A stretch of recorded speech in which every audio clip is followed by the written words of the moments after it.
So in the late 1950s, as the interstate highway begins to be planned, one idea was to bridge the Tennessee River twice, coming out of Lookout Valley, on the Moccasin Bend, across the bend, and then bridging the Tennessee River yet again. Getting over and or around Lookout Mountain has been a head scratcher for a very long time. So the earliest formal path over the mountain was an Indian trail, or a series of Indian trails, which were formalized as the federal road in 1805. Some advancements in tools for building better roads. A new road that's not as high over the mountain will be constructed, and that is this road, the Walhatchee Pike. The Walhatchee was a product of both armies during the American Civil War, but as transportation evolved from horse to horsepower, another roadway was needed. Then, in the early 20th century, a new road begins to be conceived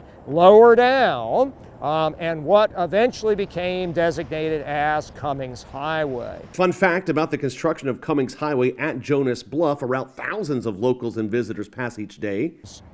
That construction and the improvement of what soon became Cummings Highway is that federal aid project number one. Now, back when Eisenhower initiated the American interstate system, local leaders across the country worked with the federal government to help design the highway through their town.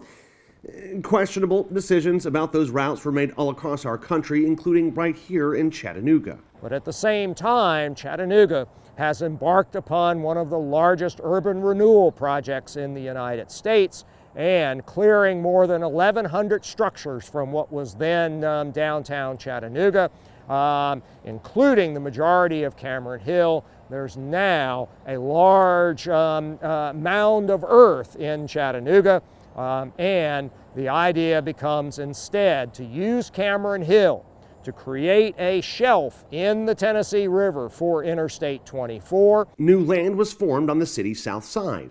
Cameron Hill then they begin to dump it into the Tennessee River in the slough between Ross's Towhead Island and the main land.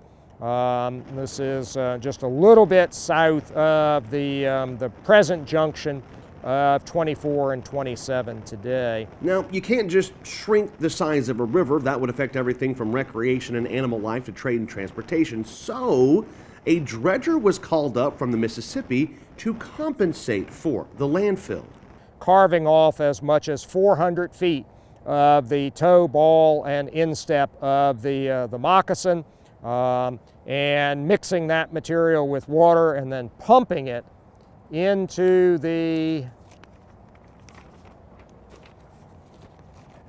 interior of Moccasin Bend. From the carving of Missionary Ridge to the shifting of the Tennessee River, Interstate 24 emphasizes both the challenges and significance of our area's topography and geography.